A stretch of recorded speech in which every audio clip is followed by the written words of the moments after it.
Efetivamente, nós temos que reconhecer, e às vezes não nos apercebemos disso, que somos todos felizardos. Muito felizardos pelos ensinamentos que Jesus, um dia, ali sentadinho, temos ali uma imagem, exatamente está escrito, é uma pintura, 1890, do Sermão da Montanha.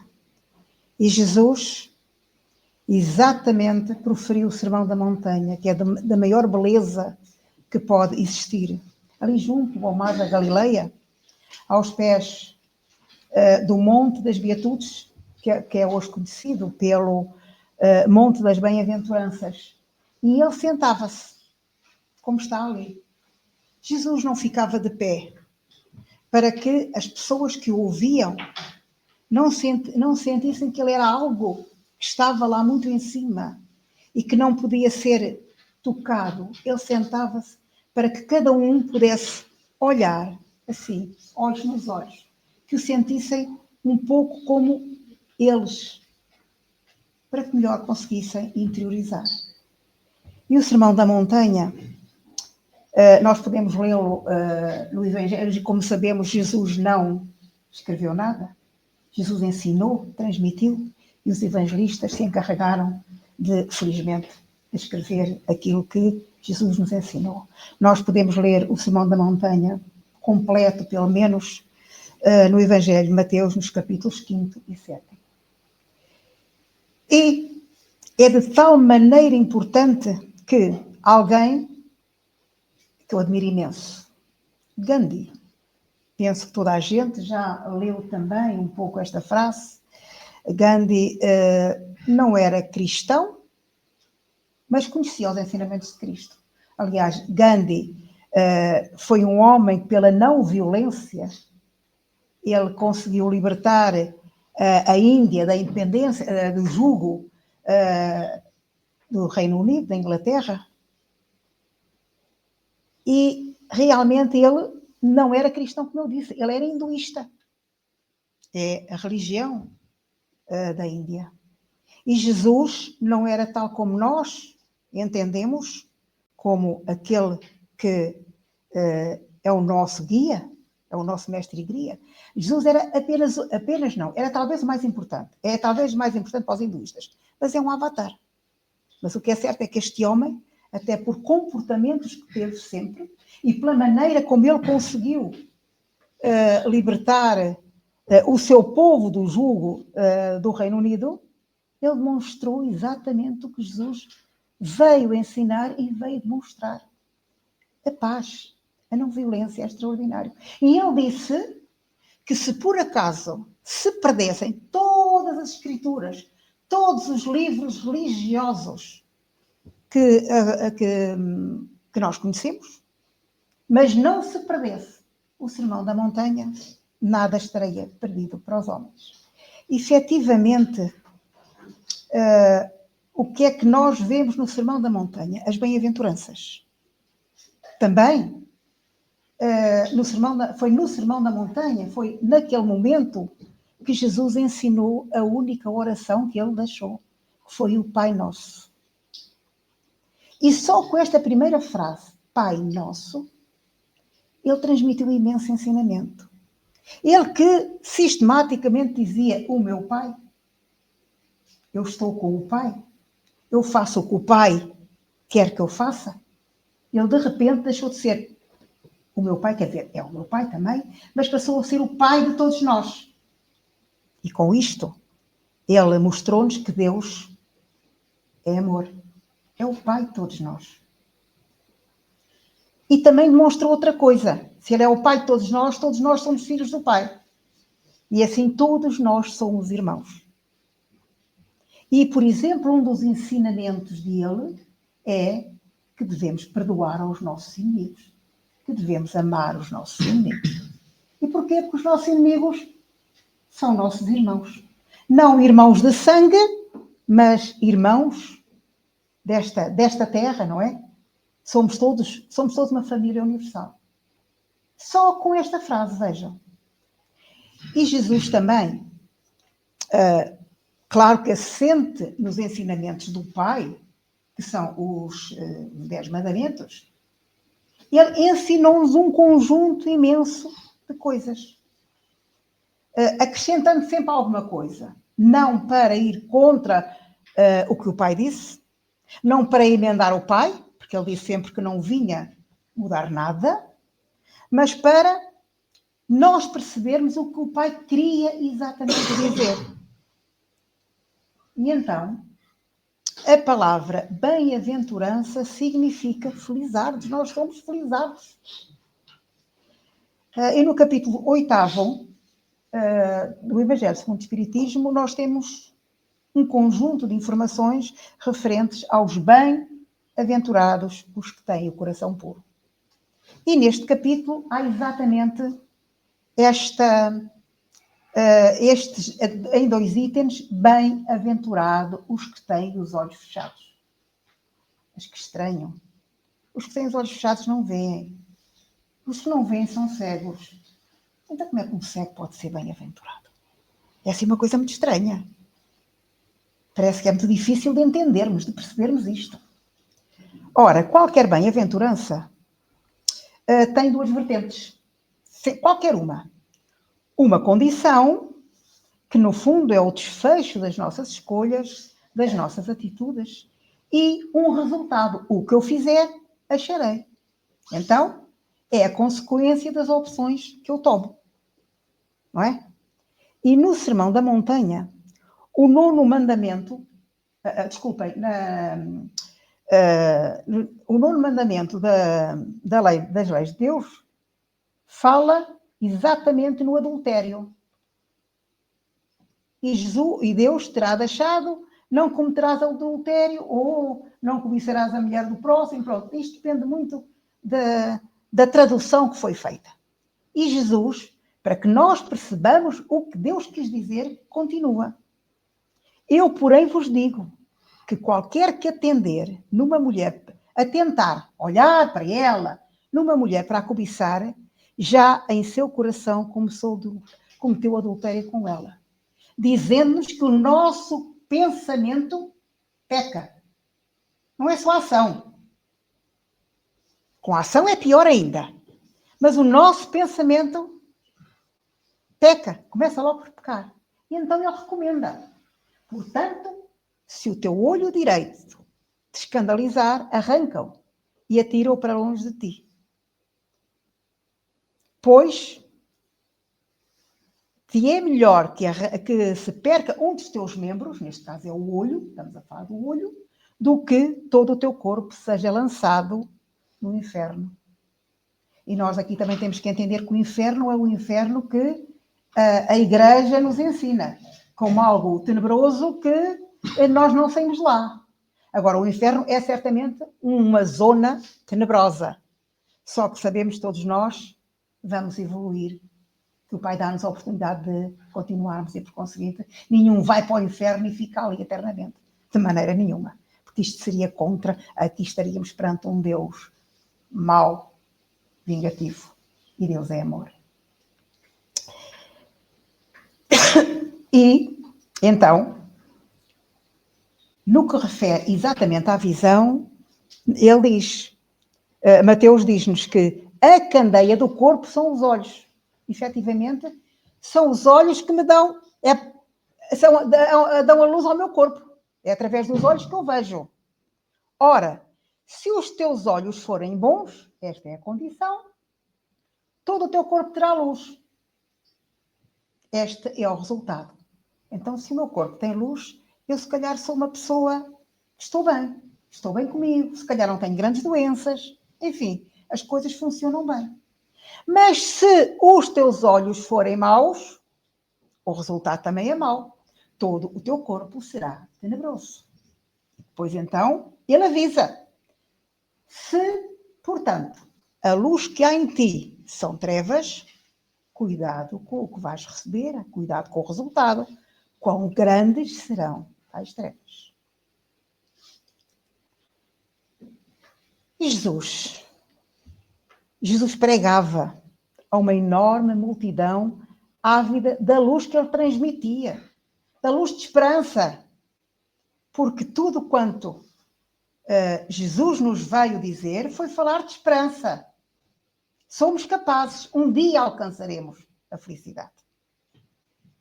E ele transmitia isto, e ele trouxe a boa nova que falava. Era tão estranha, porque aquela gente não tinha ouvido nada comparado com isto. Era um sopro renovador para um povo que era sofrido, passava dificuldades, muito marcado pela servidão e, se calhar, muitos deles até pela escravidão. Jesus falava do arrependimento, que estranho. Falava do perdão, ainda mais estranho. E falava do amor. Aquilo era muito complicado naquela altura. E depois Jesus curava os doentes. E esta gente que estava ávida de qualquer coisa de bom, de qualquer coisa que lhe desse esperança para que a sua vida fosse melhor, seguia Jesus. E cada vez mais. E, que é o que está ali, a uma certa altura, há um grupo de indivíduos que trazem uma jovem cega num grande burburinho, pedindo-lhe Raboni, que era como carinhosamente eles o chamavam. Olha esta mulher, tão jovem, coitadinha, cegou. Tem pena dela, cura! E Jesus teve pena. Isto é caridade. Ela perdeu a vista e as trevas a envolveram. Pobre filha. Pois Jesus dá-lhe um recado, dizendo que ore, quer dizer que tenha fé e que espere. E logo a seguir diz, não sei fazer milagres sem que Deus o queira. Vejam a humildade de Jesus. Ele diz mesmo que todas as curas são atribuídas a Deus. E nós sabemos que Jesus curou uns, mas não curou outros. Porquê? Porque não tinha chegado o momento. E ele aqui diz exatamente que ela deve esperar o momento. E o momento estipulado por Deus é o momento em que nós, que fizemos as neiras, pagamos as nossas dívidas para com aquilo que está nos mandamentos que Deus queria que nós fizéssemos. Se nós somos contra a lei, mesmo nós os homens, se formos contra a lei podemos ir presos ou podemos apanhar uma multa valente. Ora, nós estamos aí contra a lei, também estamos a contrair uma dívida perante a lei divina. E realmente ele diz que espere, porque no momento adequado, quando este pagamento for feito, for concluído, a cura está lá. Por isso a cura vai acontecer, mas Deus é que sabe quando. Ou por outra, a pessoa é que sabe quando. Porque é a pessoa que tem que fazer, que tem que avançar, que se tem que aprimorar. E, inclusive, também, Divaldo Franco, todos nós conhecemos, diz isto. Não adianta atropelar as coisas em busca de uma rápida solução. Nada acontece fora do tempo de Deus. Paciência. Tudo irá acontecer no momento certo. E nós sabemos que a maioria das pessoas que vêm à casa espírita trazem problemas, como é evidente. Todos nós temos problemas. Eu tenho-os tantos. Mas trazem com a intenção, vêm com a intenção de que se lhes resolva o problema. E às vezes numa semana, num mês, em 2, e acabou. Pois é, mas a casa espírita só pode ensinar. Só pode fazer-nos ver a todos nós que o problema é resolvido por nós. Pelas nossas atitudes, pelo modo como nós vamos mudar. Aliás, diz-se, ajuda-te que o céu te ajudará. Mas eu tenho que me ajudar, eu tenho que fazer. Porque se eu não fizer, a casa espírita nem ninguém faz por mim. Tenho eu que fazer por mim.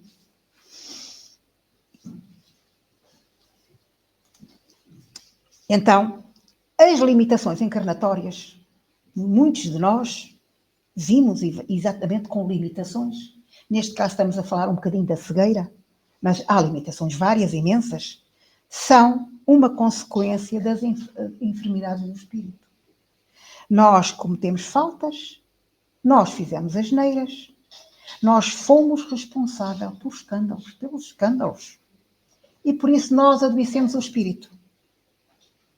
E estas mazelas são absorvidas pelo perispírito. Não sei se todos já ouviram falar no perispírito. O perispírito que fica entre o corpo e o espírito. Quando nós desencarnamos, o corpo já não serve para nada, fica, mas o espírito continua. O espírito é eterno. Então o perispírito, com estas mazelas, vai com o espírito. E no mundo espiritual, nós chamamos de espírito. Quando temos a oportunidade de reencarnar, voltamos a ter corpo, mas trazemos este perispírito com estas mazelas. E muitas vezes as limitações encarnatórias têm a ver com isto. Mas nós sabemos, ou temos que ter consciência disto, que toda a enfermidade, todas estas coisas, são um resgate daquilo que nós cometemos. São culpas nossas. E este resgate acontece com o intuito de nós nos aprimorarmos, do nosso espírito ficar cada vez mais limpo, até que um dia será um espírito puro, como Jesus é.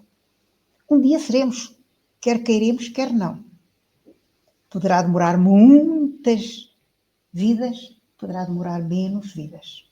Mas todos nós um dia chegaremos lá. Até aqueles que não acreditam em Deus. Porque Deus criou-nos assim e o objetivo é este. Então, mas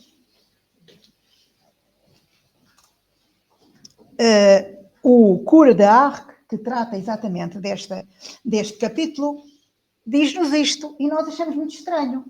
Os privados da vista deveriam considerar-se os bem-aventurados da expiação. Então, mas eles são bem-aventurados com uma desgraça destas? Será possível? Então, mas Deus aplica punições. Falámos há bocado que Deus era amor. Deus aplica punições. E logo este tipo de punição que deve ser pesadíssimo. Não é? Então, e as punições também já ouvimos dizer que levam às deficiências são resultado das nossas próprias escolhas.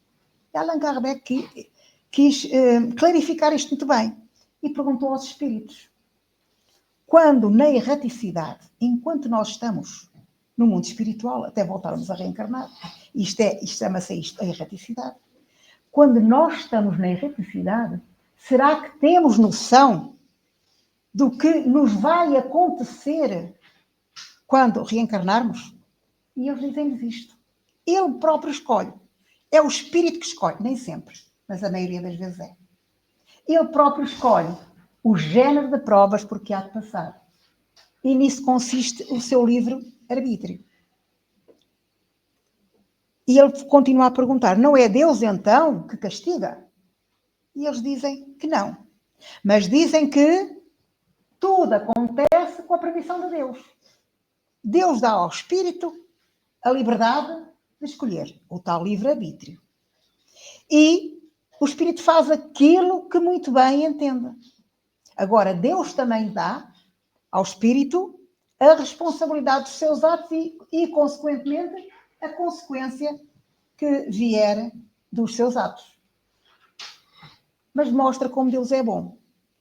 Porque se esta pessoa que se comprometeu a passar por aquilo, de repente se encolher, porque às vezes é muito duro e não quer, e vai por outro caminho, ele pode ter a certeza que irá ter a oportunidade de recomeçar de novo. Estar-lhe a consolação de que nem tudo se acabou. E que a bondade de Deus lhe concede a liberdade de recomeçar o que foi mal feito. E, por exemplo, na escola, este é um dos grandes erros da escola neste momento. Eu fui professora a minha vida toda. Um dos grandes erros neste momento é que os meninos passam sempre. Ora, eu não consigo saber fazer uma raiz quadrada se eu não souber os algarismos. Se eu não souber somar e subtrair. Se eu não souber multiplicar e depois dividir. Isto é a base, isto é o ABC. Só depois disso é que eu posso ir mais longe. Ora, se eu não tivesse esta oportunidade de recomeçar e de aprender o ABC, eu não conseguiria evoluir. Então estamos absolutamente perante a lei da causa e efeito. Não é? E diz-nos Emmanuel, no livro Religião dos Espíritos, que todas as dores do corpo, todas as nossas mazelas, as nossas doenças, representam uma terapêutica providencial para a cura da alma. E a lei da causa e efeito rege tudo, todos os elementos que formam o universo, tudo quanto Deus criou. Não é só nós homens, não são as pessoas só, são as pessoas, é o planeta Terra, são os outros planetas, é a galáxia toda. Toda ela está perante a lei da causa e efeito, porque é uma lei divina. E vejamos, no livro, depois que nós já vamos ver a religião dos espíritos, já falamos, nós percebemos que, também é dito, que as aflições que nós temos, se nós não nos lembramos delas, se elas não têm razão nesta nossa vida que estamos a ter agora, já foi numa vida anterior. Temos sempre que procurar as causas numa vida anterior, porque as causas estão lá. As causas estão lá, ou agora ou depois. Por exemplo, agora, uma causa de agora, um exemplo. Eu tenho muito dinheiro, mas tenho um grande vício. Um grande vício. Gosto muito de jogar. Joguei, perdi, fiquei arruinado. Esta é a consequência do disparate que eu fiz. E às vezes não me arruinei sozinha, arruinei a família. Se eu tenho família, a família vai atrás. Mas se a causa não foi agora, foi então em vida anterior. E neste livro, ele diz-nos que nós podemos cometer estes erros e isto tem a ver com consequência pessoal. Por exemplo, o tabagismo, o alcoolismo e tantas outras coisas que vão acontecendo. O meu pai fumava 7 maços de cigarro por dia. Partiu com efizema pulmonar. Graças a Deus, meses antes de ele falecer, ele disse-me a mim que era o absoluto responsável pela sua situação. A sociedade não tinha nada a ver com isso, até porque ele era um homem culto, sabia que o tabaco fazia mal, por isso não podia refugiar-se na ignorância. Ele não culpava a família, ele não culpava a sociedade, ele não culpava Deus. Ele foi o único responsável. E depois, temos aqui o suicídio. Sabemos que as pessoas que se suicidam, todas elas, vão ter consequências na vida futura. E muitas vezes essas consequências têm a ver com problemas físicos, com debilidades físicas muito grandes. Apenas trazemos este exemplo aqui, e Chico Xavier fala nisto numa entrevista que deu em 1985, que é muito interessante. Vale a pena ouvi-la, apesar de não ser muito fácil, porque não está muito... É muito antigo, não é? Não está assim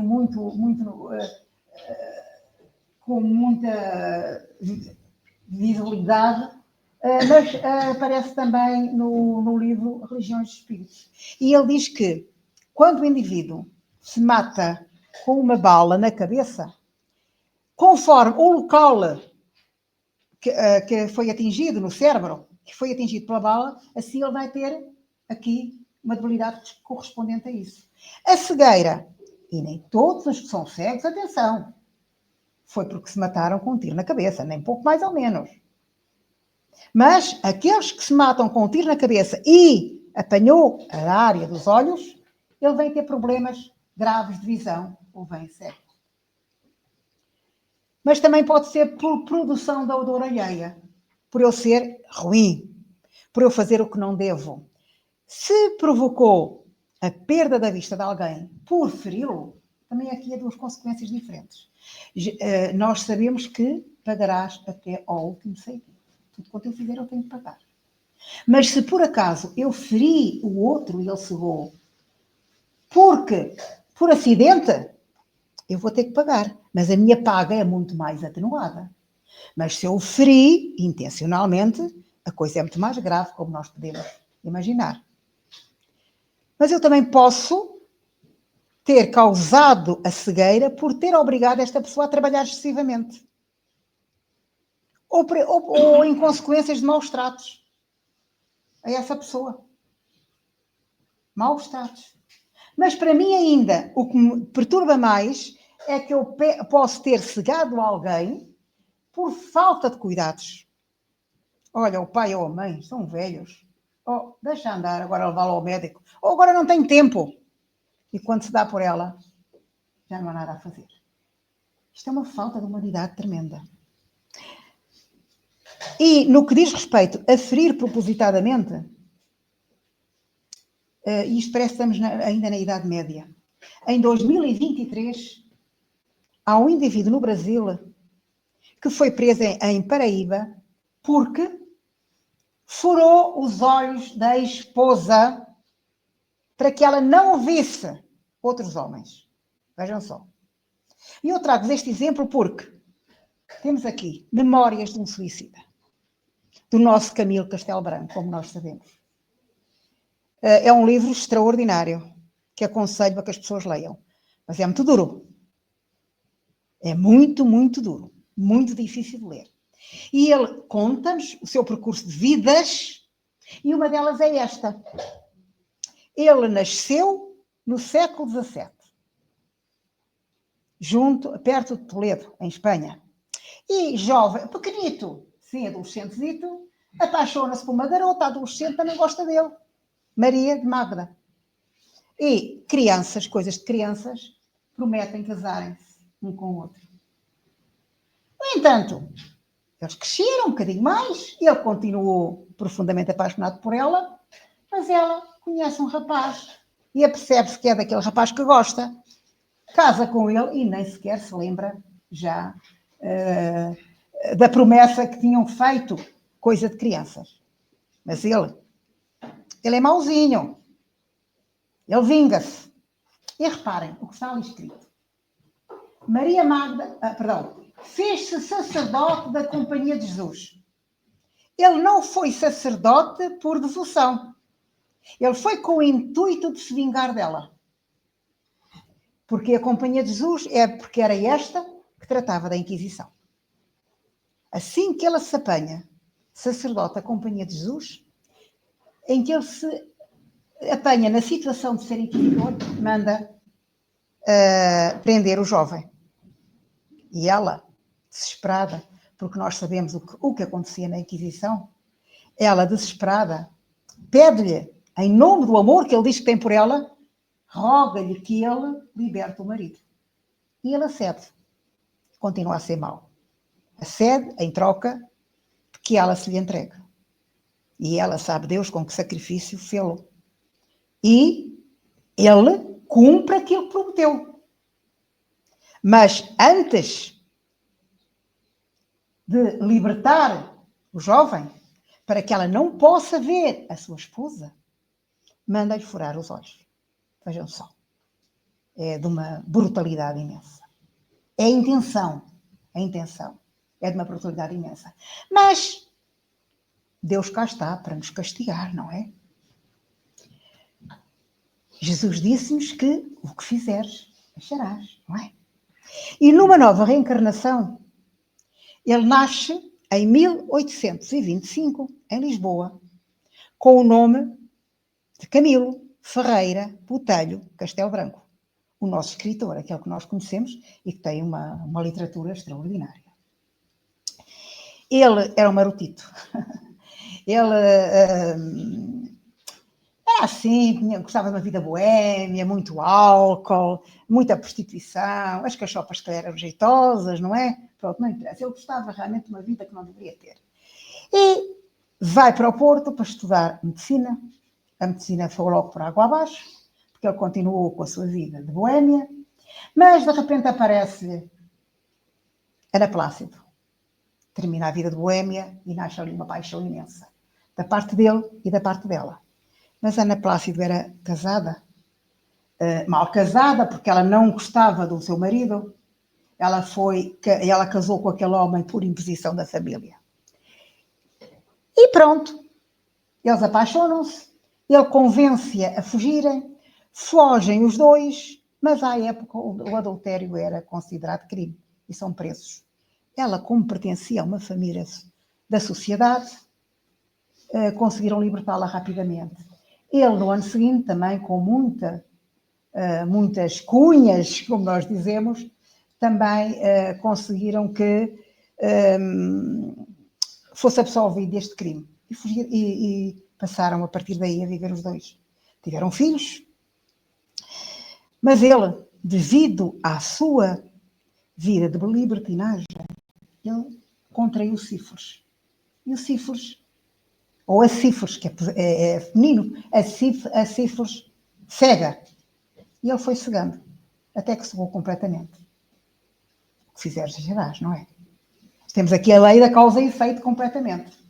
Ele, ao cegar, provavelmente pagou aquela dívida, ou muito grande parte daquela dívida que ele tinha contraído.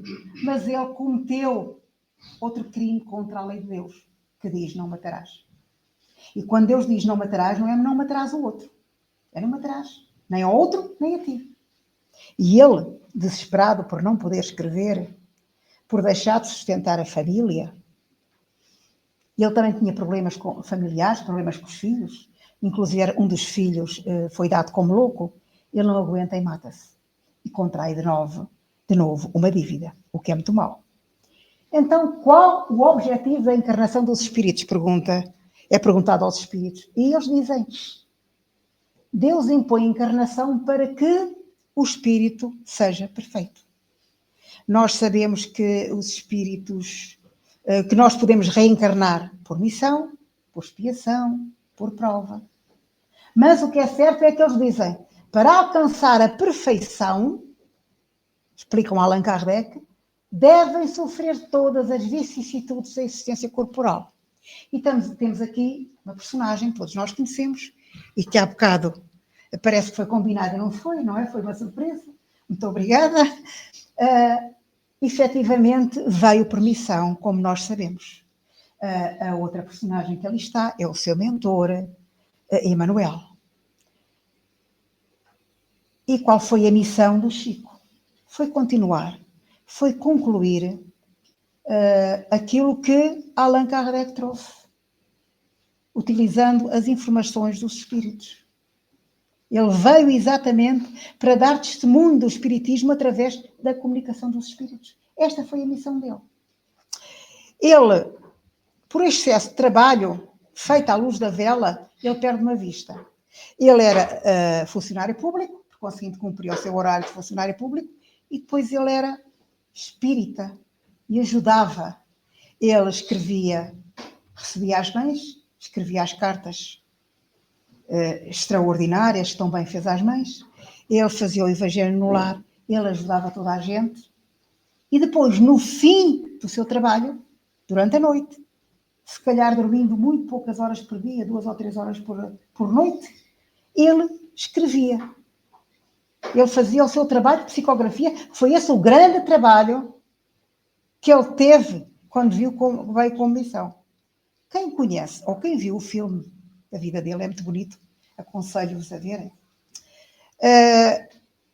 Vemos que ele vai ao médico porque está muito mal, porque ele inclusive por causa de levar tanta noite a psicografar, a vista dói imenso, a vista a certa altura inflama e há uma das vistas que ele depois acaba por cegar, que sangra.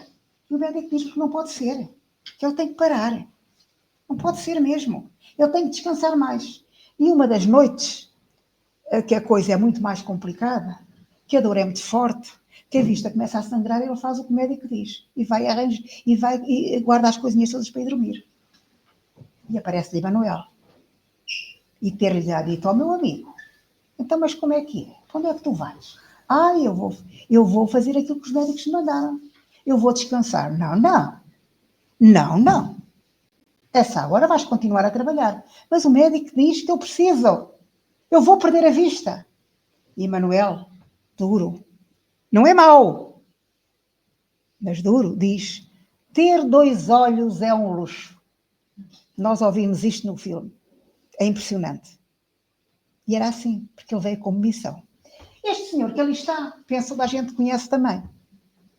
Não é? André Bocelli. Uma voz extraordinária. André Bocelli nasceu...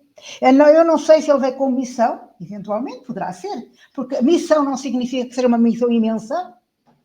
Uma criança profundamente deficiente pode vir com a missão de unir os pais, de transmitir amor àquela família que eventualmente estaria desunida. E ele realmente não sabemos se veio por missão, por expiação, que é como nós vimos a maioria, por prova, não sabemos, mas o que é certo é que ele veio com glaucoma congénito, parcialmente cego.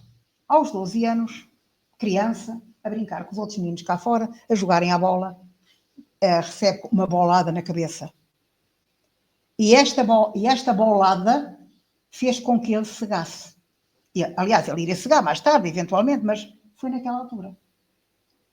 E ele foi trabalhado para continuar a sua vida, para não ficar ali coitadinho, desgraçadinho, sentadinho.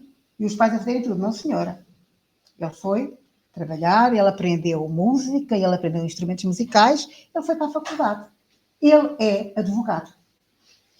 Teve 2 ou 3 anos a trabalhar como advogado, mas talvez a tal missão. Ele tinha que cantar da maneira que canta.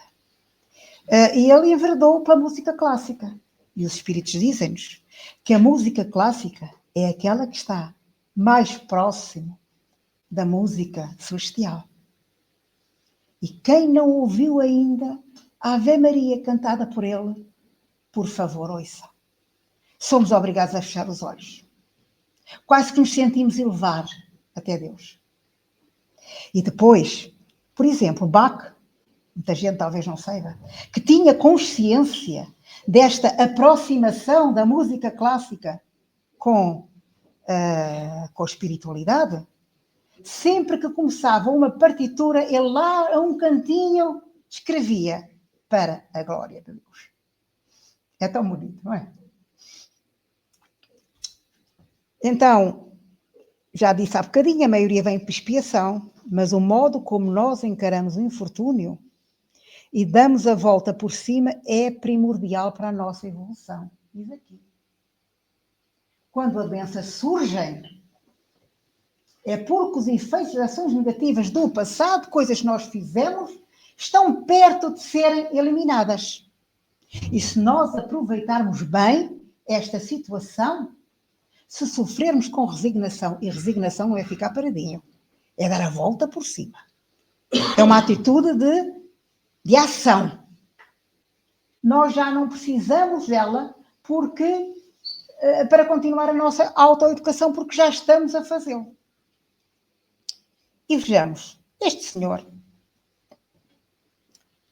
nasceu em 1809, em Paris, Louis. Nasceu completamente normal, mas em criança, com 3 anos, estava na oficina do pai e feriu uma vistita. Provavelmente um ferro, provavelmente o ferro estaria enferrujado. O que é certo, estávamos também em 1809, não estávamos em 2025. A medicina era muito atrasada ainda. O que é certo é que uma vista passou para a outra, a inflamação passou para a outra e este menino ficou cego. Mas a família preocupou-se. Tentou que ele evoluísse. E ele quis evoluir. E ele quis resolver, conforme foi crescendo, tornando-se adulto, ele quis resolver o seu problema. Ele quis ler, ele quis escrever. E arranjou um processo. E estamos perante Braille, Louis Braille, que conseguiu, foi o homem que criou a escrita para pessoas com deficiência visual. Aquilo que nós conhecemos, o Braille.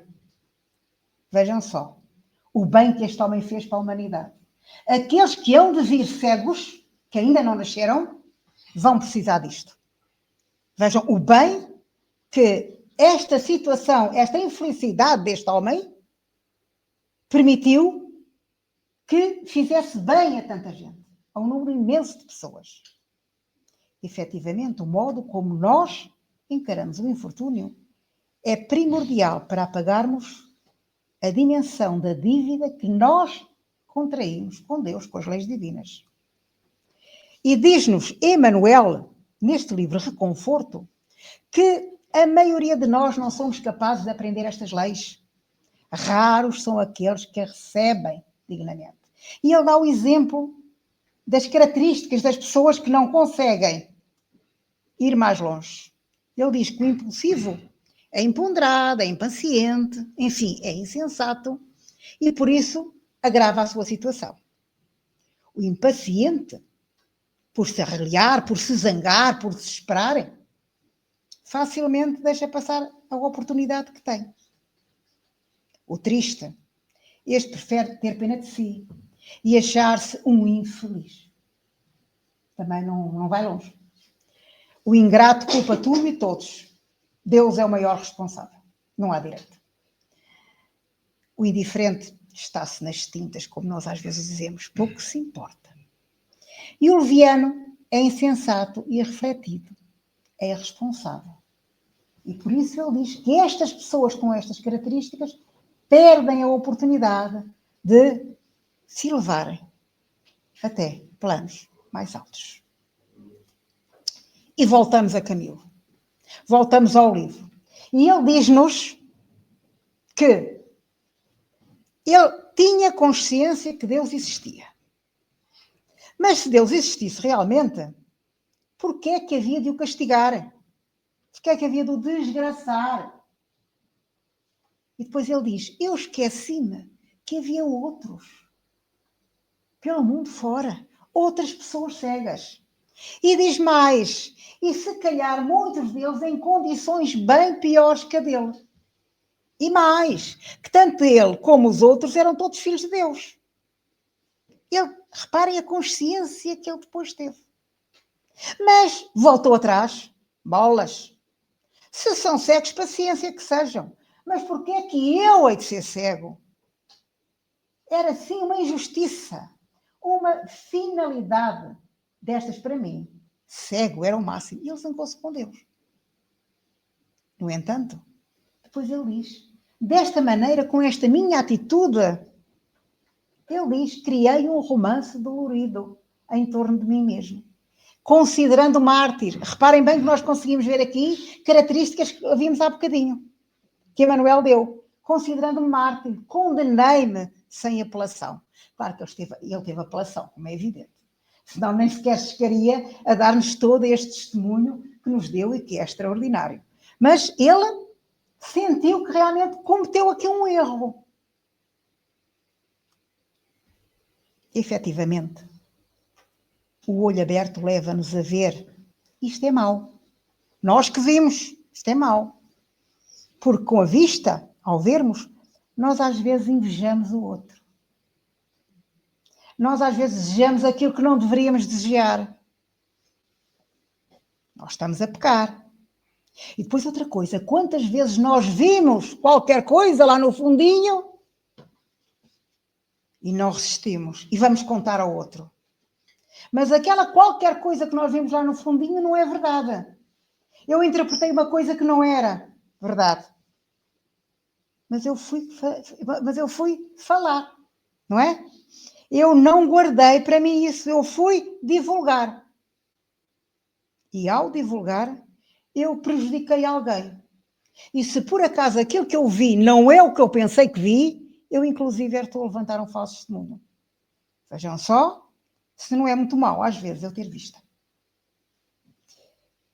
E ele diz-nos que os olhos fechados por vezes são uma bênção, são um remédio curativo, porque o olho fechado, pelo contrário, está sempre pronto a fazer subir a pessoa até Deus. E é por isso, sem nós termos consciência, que quando queremos orar, nós fechamos os olhos, para não nos deixarmos influenciar pelo ruído visual que está à nossa frente. Assim, quando fechamos os olhos, desaparece tudo e nós estamos conectados exatamente com o alto. E no livro Fonte de Vida, Emmanuel reconhece que é natural que nós peçamos auxílio. Nós precisamos de passar auxílio a Jesus. Isto nos ajuda. Mas não nos esqueçamos de trabalhar pelo bem. Porque se assim o fizermos, trabalharmos pelo bem, nós estamos a aproveitar uma excepcional oportunidade de trabalho ao serviço dos outros. E quando nós o fazemos, o primeiro beneficiado, o maior beneficiado somos nós próprios. Não tínhamos dúvida disso. Quando nós servimos o outro, nós vamos receber, em troca, este benefício que nós estamos a dar aos outros. Somos os mais beneficiados. E, de algum modo, como síntese, vejamos, Deus aconselhou, oremos. Oremos muito, como indicou Jesus, àquela jovem cega. Mas toda a prece para ser ouvida tem que ser sincera. Não é um papaguear que eu digo sem pensar no que digo porque decorei. Às vezes basta dizermos, Jesus, eu preciso de ti. Tu sabes melhor do que eu preciso. Às vezes essa prece é muito mais sentida. Porque ela tem que vir do coração.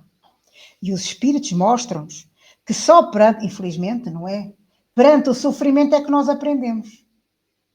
Porque nós podemos também evoluir pelo amor. Mas qualquer. Parece que é pela dor que nos pisa aos caulos, não é? É pela dor que nós vamos para a frente. Infelizmente. E as deficiências são instrumentos de evolução. São dádivas que nos ajudam no nosso adiantamento. Então, por que é que nós havemos de pedir ao Pai que nos liberte destes constrangimentos, se o propósito de Deus é sempre a nossa reeducação? Então, nós devemos procurar, quando estamos doentes, a medicina. Até porque a medicina é uma dádiva de Deus. Não tenham dúvidas nenhumas. A medicina vai evoluindo conforme Deus quer. Não tenham dúvidas nenhumas. Não é uma coisa à parte. Não é uma coisa à parte da espiritualidade. Devemos de seguir o tratamento que os médicos nos mandam seguir. Mas lembremos-nos sempre que quase sempre a cura está em nós. O que nós vamos fazer. A mudança que nós vamos ter. A cura está em nós. Porque nós, quando estamos enraivecidos, nós enfiamos com toxinas no nosso corpo. E quando enfiamos com toxinas no nosso corpo, agora são estas, amanhã continua, e quando elas se acumulam, as doenças vêm. Por isso está nas nossas mãos nós curarmos. Tem a ver com o nosso crescimento espiritual. E vejamos um caso que eu podia trazer um caso mais recente. Este tem 3 anos, mas marcou-me profundamente. Este senhor, fotógrafo, com 84 anos, saiu no dia 19 de janeiro de 2022 do hotel onde ele vivia para uma reunião relacionada com a profissão dele. E sentiu-se mal. Deu-lhe qualquer coisa, não me lembro o que foi, deu-lhe qualquer coisa e ele caiu. E passaram, durante 9 horas, passaram milhares de pessoas. Quem não conhece Paris não tem esta consciência. Mas realmente por uma zona, uma rua movimentada de Paris, foram milhares de pessoas que passaram por ele. E ninguém lhe ligou. Nem para ele olharam. Se calhar alguns nem o viram. E foram 9 horas depois, um sem-abrigo que o encontrou. Só que já não houve nada a fazer. Ele morreu por hipotermia. Curiosamente, ele não morreu por ataque, fosse o que fosse que ele teve. Ele morreu por hipotermia. Quer dizer, ele morreu graças à indiferença das pessoas. E este é o testemunho de que muitas vezes não serve termos olhos abertos. Não serve. Então reflitamos como é que nós vivemos, o que é que nós estamos a fazer, o que é que nós fazemos pelo outro, pelos nossos irmãos. Nós estamos no mundo muito próximo do mundo da regeneração. Estamos no fim do mundo de expiação e provas, estamos muito próximo do mundo da regeneração. Como é que nós queremos voltar à Terra quando o mundo for um mundo de regeneração, com tanta falta de caridade, com tanto egoísmo da nossa parte ainda, temos um caminho tão grande a seguir. Nós, quando chegarmos à pátria espiritual, lembremos-nos sempre que seremos responsabilizados por nós próprios, por a nossa consciência, responsabilizados por aquilo que fizemos, mas também pelo que não fizemos e poderíamos ter feito ao outro. Porque quando não fizemos, mas podíamos ter feito, podíamos ter estado a prejudicar o outro. Vejam, este homem podia não ter morrido. Nós sabemos que estava no destino dele. Mas, qual foi o que nós fizemos? Nada. E por isso não consigo deixar de trazer aqui uma frase de alguém que não acredita em Deus. José Saramago. Mas acredita nos valores. E ele diz no ensaio sobre a cegueira que eu penso que não cegamos, nós não cegamos. Eu penso que nós estamos cegos. E que cegos nós somos? Cegos que veem e cegos que vendo não veem. Não é? É extraordinário. Então, os privados da vista têm a chance de viver a vida das almas. A vida espiritual. Podem ver com mais facilidade que os que têm visão nesse aspecto. Porque podem olhar para dentro de si. E nós, quando olhamos para dentro de nós, conseguimos ver os nossos defeitos.